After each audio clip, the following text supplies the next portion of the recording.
সবাইকে স্বাগত জানাচ্ছি সময় টেলিভিশনের নিয়মিত আয়োজন ফেসবুক লাইভে। সঙ্গে আছি আমি মাসুদুর রহমান। ফেসবুক লাইভে আজকে আমরা যে বিষয়টি নির্ধারণ করেছি সেটি হচ্ছে মোহাম্মদপুরের ধাক্কা পার্টির তাণ্ডব।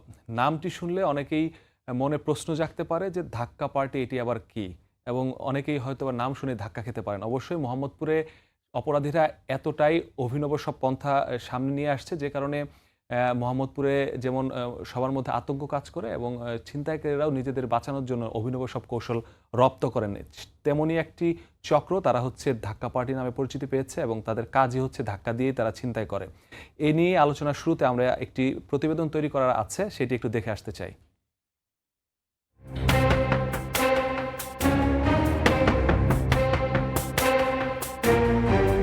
11ই মে বিকেল 5:36 রাজধানীর মোহাম্মদপুরের চানমিয়া হাউজিংয়ের 1 নম্বর গেটের প্রধান সড়ক যেন শিকারের অপেক্ষায় 4 যুবক। এলাকার একটি সিসিটিভি ক্যামেরায় ধরা পড়ল তা।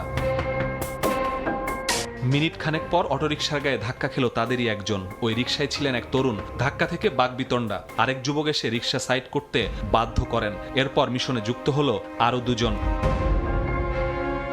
রিকশায় উঠে বসে একজন চাপাতির মুখে ওই তরুণের সঙ্গে থাকা দামি ফোন ও নগদ টাকা ছিনিয়ে নেয়।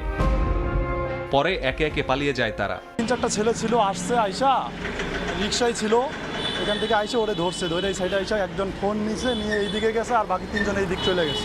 চানমিয়া হাউজিংয়ের 4 রাস্তার মোড়ে এমন ধাক্কা বাহিনীর খপ্পরে সর্বস্ব হারাতে হচ্ছে পথচারীদের। এমন অভিনব ছিনতাইয়ের ঘটনায় উদ্বিগ্ন এলাকাবাসী। এখানে থেকে নিয়ে ওরা ওই যে মাজারের ওইদিকে নিয়ে ওইখান থেকে ছিনতাই করে নিয়ে চলে যায়। যেখানে মানুষ ঘুরতেছে দিনে দুপুরে হাজার হাজার মানুষ এখানে হচ্ছে যে এই জায়গা থেকে ওই জায়গা যাচ্ছে, ওই টাইমগুলোতে হচ্ছে। সিসিটিভি ফুটেজ পর্যালোচনা করে ছিনতাইকারী চক্রকে ধাক্কা পার্টি বলছে পুলিশ। শিগগিরই চক্রের সদস্যরা আইনের আওতায় আনতে চায় পুলিশ। রিকশায় হঠাৎ সে নিজেই এসে ধাক্কা দিয়ে আবার এদেরকে বেশ লোকজন সহ নিয়ে তাদের কাছ থেকে যে টাকা পয়সা বা মোবাইল ছিনিয়ে নেওয়ার যে ঘটনাটা, এটা আমরা প্রথম দেখলাম আর কি মোহাম্মদপুর এলাকায়। তো এইটা নিয়েই আমরা কাজ করছি আর কি।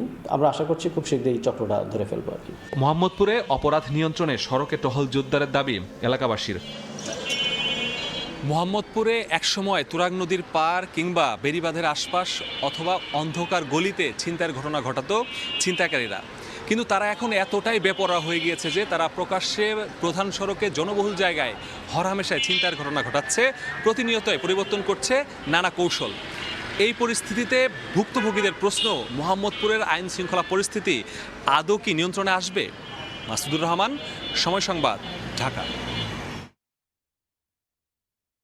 প্রতিবেদনে আমরা ধাক্কা পার্টি কিভাবে কাজ করে সেগুলো দেখানোর চেষ্টা করেছে, এবং সেখানে যারা ভুক্তভোগী রয়েছে তাদের সাথে কথা বলার চেষ্টা করেছি, এলাকাবাসীর সাথে কথা বলেছি। তারা যেটি জানিয়েছে যে তারা এভাবে আসলে ছিনতাই করে, এবং সিসিটিভি ক্যামেরাতেও সেটি ধরা পড়েছে। আমরা এটি নিয়ে আরও বিশদ আলোচনা করব একটি প্রেজেন্টেশনের মাধ্যমে।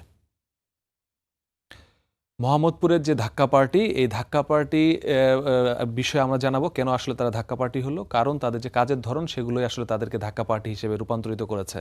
তাদের যে কাজের যেই ক্ষেত্র বা তারা যেভাবে কাজটি করে, যেভাবে তারা তাদের বিভিন্ন জায়গায় ছড়িয়ে ছিটে থাকে, তারা যেটি করে বিভিন্ন মোড়ে মোড়ে তারা অবস্থান করে।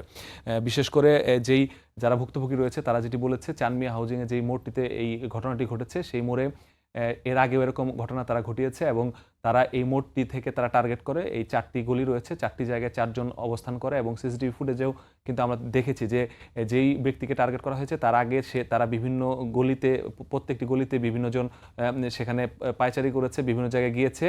যাওয়ার পরে তারা সেখানে অবস্থান থেকে তারা কিন্তু সেই কাজগুলো করেছে। এরপরে যেটি হয়েছে যে টার্গেট নির্ধারণ করে তারা যে টার্গেট নির্ধারণ করে, তাদের যে টার্গেট নির্ধারণ, সেই টার্গেট নির্ধারণের মধ্যে 2 শ্রেণীর টার্গেট তারা নির্ধারণ করে। একটা হচ্ছে পথচারী, আর একটা হচ্ছে রিকশার যাত্রী। এরপরে তারা যেটি করে ইচ্ছা করে ধাক্কা দেয়। এই যে মোড়ে মোড়ে অবস্থান করে তারা যখন টার্গেট নির্ধারণ করার পরে সাধারণত কেউ একা হেঁটে যাচ্ছে, বা তার কাছে ঘাড়ে ব্যাগ আছে, বা কারো কাছে পকেট উঁচা দেখে ফোন মনে হচ্ছে, বা এই ধরনের টার্গেটকে তারা নির্ধারণ করে। পাশাপাশি অটোরিকশা বা রিকশায় করে যারা বিভিন্ন জায়গায় যাতায়াত করে তাদেরকেও তারা টার্গেট করে, ব্যাগ দেখে অথবা কেউ ফোনে কথা বলে সেই ফোন দেখে তাদেরকে টার্গেট করে। এবং দূর থেকে চক্রের এক সদস্য প্রথমে গিয়ে তার এই ঘটনায় যেটি হয়েছে যে রিকশা যাচ্ছিল, দৌড়ে গিয়ে সেই রিকশার সাথে সে নিজেই ধাক্কা খেয়ে যায়, এবং ধাক্কা খাওয়ার পরে সে রিক্সা চালককে দোষ দিয়ে তার তখন চক্রের আরেকজন চলে আসে, দুইজন মিলে তাদের সাথে একটা বাকবিতণ্ডা করে রিক্সাটি সাইডে চাপানোর জন্য বলে, এবং সাইডে চাপানোর পরেই কিন্তু তারা আসলে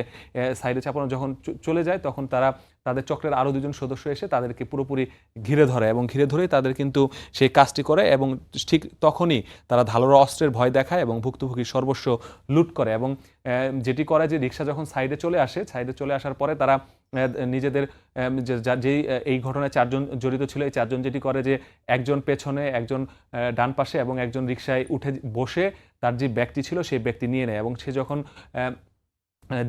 ব্যাগটি দিতে বাধা প্রদান করছিল তখনই তারা অস্ত্রের যে ভয়, সেই ভয় কিন্তু তারা দেখেছে। তাদের প্রত্যেকের কাছে ধারালো অস্ত্র ছিল, এবং সেই অস্ত্র দেখে অস্ত্রের মুখে তাকে আসলে ভয় দেখিয়েছে, এবং তার কাছে যে একটি iPhone 17 Pro Max ছিল, নগদ কিছু টাকা ছিল, সেগুলো কিন্তু তারা নিয়ে মুহূর্তেই যখন তারা যে ছিনতাই করেছে, করার পরে যেরকম একটা অভিনব কায়দায় ছিনতাই করেছে, ঠিক পালানোর ক্ষেত্রটি তারা তাই করেছে। এবং একজন প্রথমে যে আইফোনটি নিয়ে নিয়েছে সে তখন আগেই সেখান থেকে সটকে পড়েছে, এবং বাকি 3 জন তাকে আসলে তখন যেই কথাটি আমি বলছিলাম যে গোপন রাখতে হুমকি দিচ্ছিল, যে এই ঘটনাটি যাতে কোথাও জানাজানি না হয় সেই কারণে তাদেরকে সেই ভুক্তভোগী তারা হুমকি দেয়, এবং 4 জন একসাথে ঘিরে ধরে তারা কিন্তু তাদের ভেতরে যেই ভয়টা দেখানো হয়, এবং রিকশার হুড প্রথমে নামানো ছিল এবং সেটি তারা তুলে দেয়, তুলে দিয়ে সেই ভুক্তভোগীকে তারা নানা ধরনের হুমকি দেয়।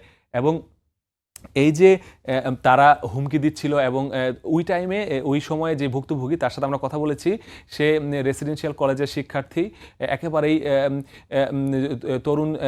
তরুণ, যে কারণে সে কিন্তু আসলে এই যে এইরকম ঘটনায় কিন্তু সে এর আগে পড়েনি। সে রেসিডেন্সিয়াল কলেজ থেকে সে তার বাসা বসিলায় যাচ্ছিল, এই যাওয়ার পথে যেই জায়গাটি চানমিয়া হাউজিং পড়ে বাস স্ট্যান্ডের আগে, সেই জায়গাটিতে কিন্তু তাকে টার্গেট করে, এবং টার্গেট করে তার কাছ থেকে যেই মূল্যবান জিনিসপত্রগুলো ছিল সেগুলো তারা ছিনিয়ে নেয়, এবং তাকে এমন ভয় দেখায়। পরবর্তীতে আমরা যখন তার সাথে কথা বলতে চাই, সে আমাদের সাথে আসলে কথা বলতে রাজি হয়নি। সে যেটি বলেছে, সে এখনও আসলে সেই ট্রমা থেকে বের হতে পারছে না, এবং তার মধ্যে যে একটা ট্রমা কাজ করছে, একটা আতঙ্ক, একটা ভয়, যে অস্ত্রর মুখে, পাশাপাশি তার যেই অনেক শখের যেই ফোনটি তার বাবার কাছ থেকে অনেক আবদার করে সেই ফোনটি সে কিনে নিয়েছিল, এবং সেই ফোনটি তার চলে যাওয়ার পরে সে আসলে একটা ট্রমার মধ্যে আছে, এবং সে সেই অবস্থায় চলে গিয়েছে। এবং এই যে চক্রটি নিয়ে আমরা কথা বলছিলাম, এই চক্রটি এই এলাকায় এর আগেও এরকম ঘটনা ঘটিয়েছে, এবং তারা মাঝে মাঝেই এই জায়গায় এসে অবস্থান নেয়, এবং ধারালো অস্ত্রের মুখে কখনো কাউকে ধাক্কা দিয়ে, কখনো পথচারীর সাথে ধাক্কা দিয়ে তারা এই টার্গেটকে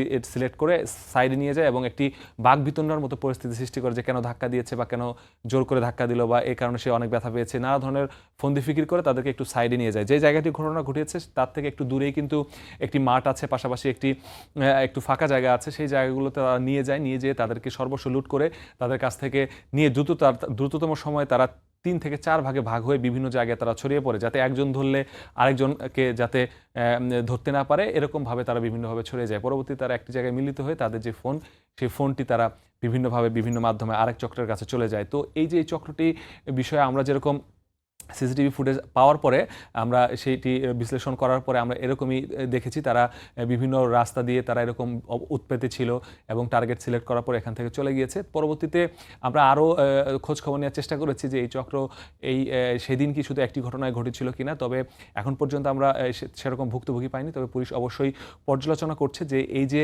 4 জনের মধ্যে 3 জনে আমরা দেখেছি মাস্ক পরা ছিল, যে কারণে চেহারা পরিষ্কার নয়, একজনের মাস্ক ছাড়া ছিল, যার মাস্ক ছাড়া ছিল তাকেই আসলে এখন পর্যন্ত আইডেন্টিফাই করার চেষ্টা করা হচ্ছে, কারণ সিসিটিভি ফুটেজ অনেক দূর থেকে ধরা হয়েছে, জুম করলে চেহারা অনেকটাই স্পষ্ট চলে আসছে, যে কারণে তারা আরও অন্যান্য যে সকল সিসিটিভি ফুটেজগুলো রয়েছে, যেই রাস্তা দিয়ে তারা প্রবেশ করেছে, যে রাস্তা দিয়ে তারা চলে গিয়েছে, নানাভাবে তারা তাদের যে পর্যালোচনা করে এই যে চক্রটি ধরার তারা চেষ্টা করছে। পুলিশও বলেছে যে এরকম মোহাম্মদপুরে কিন্তু এ ধরনের যে ধাক্কা পার্টি, এরকম দৃশ্য এর আগে আইন শৃঙ্খলা বাহিনীর চোখেও পড়েনি, এবং আমরা যারা সাংবাদিকতা করি আমরাও দেখেছি বিভিন্ন ধরনের সংবাদ আমরা করি, এবং মোহাম্মদপুরে বিভিন্ন অপরাধ নিয়ে আমরা বিভিন্ন তথ্য বিভিন্ন সময় পাই, কিন্তু এ ধরনের কার্যক্রম আমরা এবারই প্রথম দেখলাম, এবং তাদের যে এই পন্থায় আরও কাউকে বিপদে ফেলছে কিনা সেই বিষয়টি নজরদারির জন্য এলাকাবাসীর পক্ষ থেকে বলা হয়েছে। যে মোহাম্মদপুরে যেটি হয়েছে, যে একসময় আমরা দেখতাম যে কখনো বেড়িবাঁধ বা নদীর পাড়, যে জায়গাগুলো নির্জন,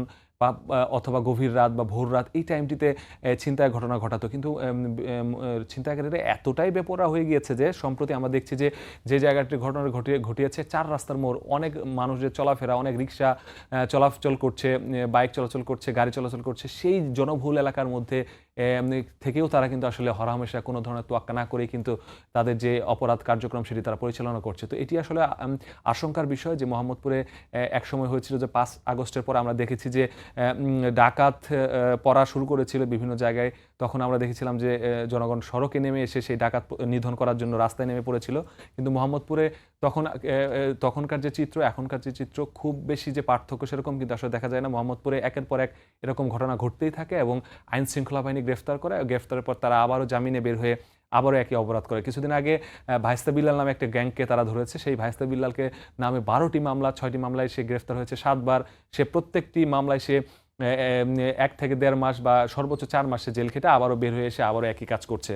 এবং শুধু তাই নয়, তারা আসলে যারা তাদের নিয়ে কথা বলে বা কখনো যদি কেউ তাদেরকে পুলিশে ধরিয়ে দেয় তাদেরকেও কিন্তু তারা পরবর্তীতে জেল থেকে ছাড়া পেয়ে তাদের উপর হামলা করছে, হুমকি দিচ্ছে। তো এই যে একটা আতঙ্ক, একটা ভীতিকর পরিস্থিতি সেখানে জারি রেখে তারা এই ধরনের অপরাধ কার্যক্রম কিন্তু তারা করে যাচ্ছে। তো এই যে ধাক্কা পার্টির ঘটনাটি সামনে এসেছে, আইন শৃঙ্খলা বাহিনী, র্যাব, পুলিশ সবাই আসলে এই চক্রটিকে ধরার জন্য সর্বোচ্চ চেষ্টা করছে। আমরা হয়তো আশা করতে পারি যে হয়তোবা অচিরেই তারা আইনের আওতায় আসবে এবং এই চক্রর যেই কার্যক্রম এটি হয়তোবা বন্ধ হবে, এরকমটি আসলে সবাই প্রত্যাশা করছে এবং আইন শৃঙ্খলা বাহিনী কতটুকু করতে পারবে সেটি সময় বলে দেবে। তো আজকের মতো এখান থেকে বিদায় নিচ্ছি, এরপর আবারও নতুন কোনো বিষয় নিয়ে আপনাদের সামনে হাজির হব। ততক্ষণের জন্য সঙ্গে থাকুন সময়ের।